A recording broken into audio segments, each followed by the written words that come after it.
Hola amigos, les habla el Padre Rafael Chávez y les doy la bienvenida nuevamente a este su pequeño espacio de meditaciones.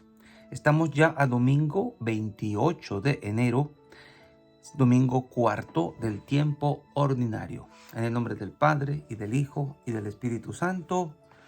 Amén. Concédenos, Señor Dios nuestro, adorarte con toda el alma y amar a todos los hombres con afecto espiritual.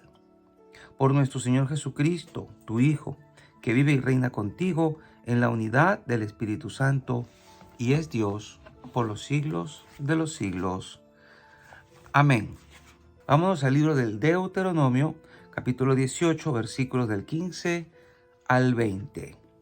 En aquellos días habló Moisés al pueblo, diciendo: El Señor Dios hará surgir en medio de ustedes, entre sus hermanos, un profeta como yo. A él lo escucharán. Eso es lo que pidieron al Señor su Dios cuando estaban reunidos en el monte Horeb. No queremos volver a oír la voz del Señor nuestro Dios, ni volver a ver otra vez ese gran fuego, pues no queremos morir. El Señor me respondió: Está bien lo que han dicho. Yo haré surgir en medio de sus hermanos un profeta como tú. Pondré mis palabras en su boca y él dirá lo que le mande yo. A quien no escuche las palabras de que él pronuncie en mi nombre, yo le pediré cuentas. Pero el profeta que se atreva a decir en mi nombre lo que yo no le mando a decir, o hable en nombre de otros dioses, será reo de muerte. Palabra de Dios.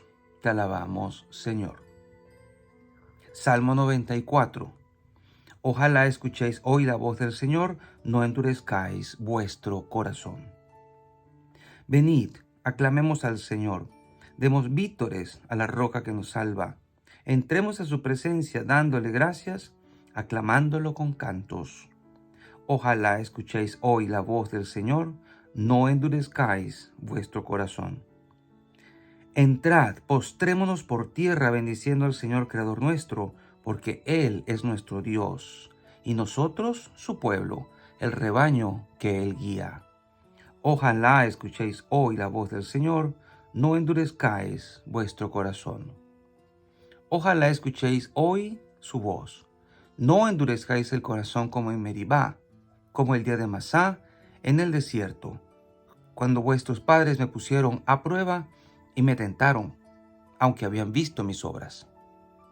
Ojalá escuchéis hoy la voz del Señor, no endurezcáis vuestro corazón. La segunda lectura está tomada de la primera carta del apóstol San Pablo a los Corintios, capítulo 7, versículos del 32 al 35. Hermanos, yo quisiera que ustedes vivieran sin preocupaciones. El hombre soltero se preocupa de las cosas del Señor y de cómo agradarle. En cambio, el hombre casado se preocupa de las cosas de esta vida y de cómo agradarle a su esposa, y por eso tiene dividido el corazón.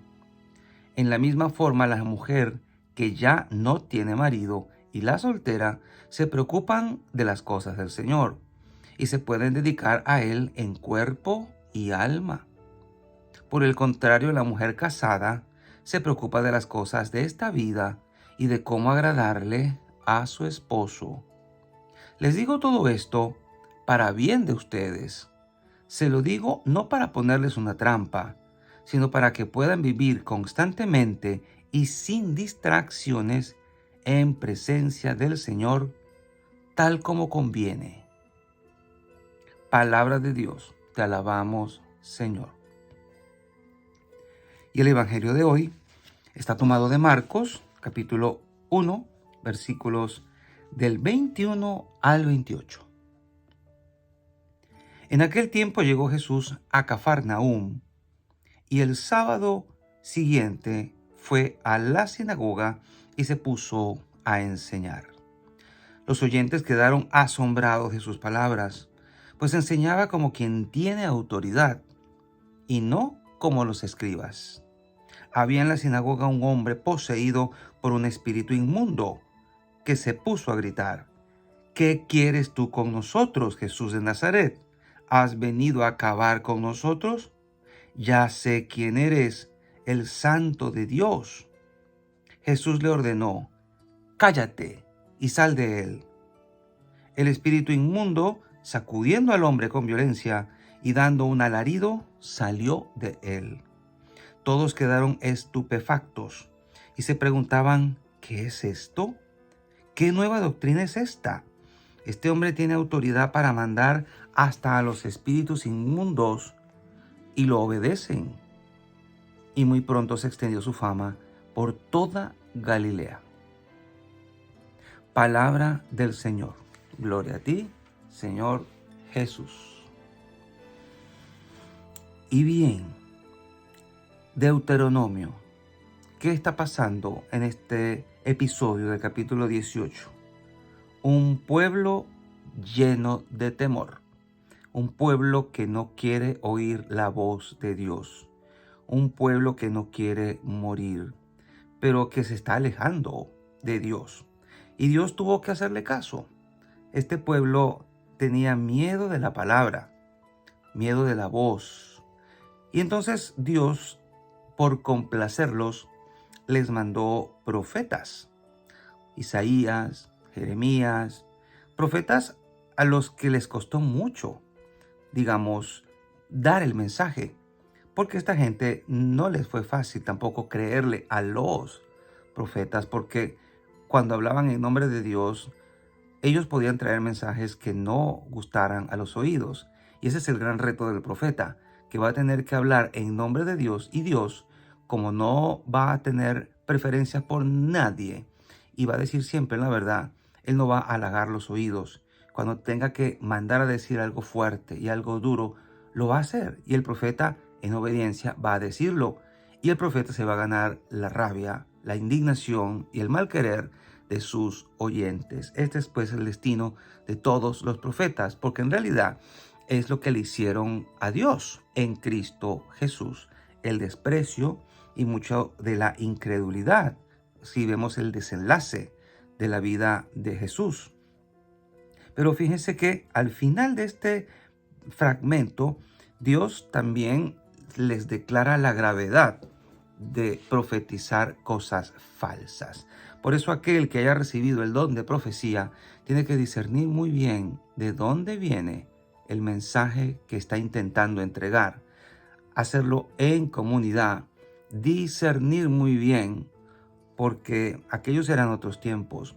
Ahora la profecía viene de manera distinta, no es nada nuevo, sino simple actualización y profundización del mensaje que ya tenemos, porque la revelación ya se cerró con el Apocalipsis. Ya no hay realmente nada nuevo que decir. Y a mí a veces me preocupa mucho ver a nuestra gente tan ávida de novedades en las redes sociales, que tienen programas o personas de iglesia que andan subiendo contenido, pero que a veces pareciera que estuvieran dándonos más revelaciones del cielo, que tuvieran una conexión, una línea directa con el cielo y que Dios le mandara chat todos los días para decirle cosas que tienen que decir aquí. Y eso a mí me preocupa muchísimo, porque uno se llega a preguntar de dónde sacan esa información. ¿Quién les dice realmente que es Dios quien se las da? ¿Cómo pueden probarlo? ¿Cómo pueden estar tan seguros? Y a veces no saben cómo responder a esas interrogantes. Pero recordemos lo que dice al Señor: el profeta que se atreva a decir en mi nombre lo que yo no le haya mandado, o hable en mi nombre en nombre de otros dioses, será reo de muerte. Así que atención, profetas, carismáticos profetas del día de hoy, cuidado con lo que dicen, disciernan bien de dónde viene, para que no tengan que pasar por un castigo, entre comillas, de parte de Dios, porque esto sigue en pie. Por otro lado, me gusta mucho lo que nos dice San Pablo en la segunda carta, que es una loa a la castidad y al celibato. Ahora que está tan de moda hablar mal de ello, ahora que piden a gritos que el sacerdocio sea casado, ahora que está la gente como que ávida de ver otra imagen de los clérigos por las razones que no vale la pena comentar aquí porque son, primero, unas cuantas largas y otras sin fundamento. Recordemos el origen de todo esto. El origen de todo esto. Pablo nos quiere evitar preocupaciones. Pablo nos quiere con un corazón indiviso, un corazón completo, entregado al Señor y sin división. A veces la gente me pregunta, padre, ¿por qué los pastores evangélicos sí se casan y ustedes no se casan? Buena pregunta. Porque los pastores evangélicos simplemente no son sacerdotes. Nadie los ha instituido. Ellos se han autoproclamado pastores y tienen el corazón dividido. Así de simple. Pero los sacerdotes somos otra cosa. Y siempre el celibato, la virginidad, la castidad es algo que brillará en la iglesia y que resplandecerá. No es fácil. Nadie ha dicho que sea fácil. Jesucristo no dijo que sea fácil. San Pablo tampoco dijo que sea fácil. Pero sí conveniente. Muy conveniente para ejercer el ministerio, el apostolado, para andar tranquilos en la vida, sin agobios. Y hablando de cosas prácticas, ¿usted se había puesto a pensar que si los sacerdotes fueran casados, usted tendría que dar mucho más en las colectas? Porque el sacerdote tendría que sostener a una mujer y a unos hijos que tendrían que ser muchos porque no pueden usar anticonceptivos, porque es pecado, y el sacerdote sería el primero que tenía que dar ejemplo en eso. Entonces imagínese usted mantener al cura y a la mujer y a unos 10 hijos. Usted tendría que dar más. Ya se tendría que hablar del diezmo. Y lo que usted ofrece en la misa muchas veces no alcanza ni siquiera para el cura. Entonces prácticamente tendría que cambiar todo el sistema de cómo trabaja la iglesia, incluso en el campo de las finanzas. Eso por solo mencionar un área. Y si profundizáramos, no alcanzaría esta meditación. Y por otra parte, Jesús no pierde momento para evangelizar. Se va de una vez a la sinagoga de Cafarnaúm, una ciudad enorme, la más grande de Galilea, y allí se pone a enseñar con autoridad, tanto así que los demonios se le retiran, lo delatan y se les va, pero Jesús los expulsa porque Él es la palabra. Y la palabra de Dios cumple lo que dice, es viva y eficaz. Y la palabra de Dios es Cristo. Cristo es la palabra, Él es la verdad. Por eso cuando Cristo habla, se siente el ambiente totalmente diferente.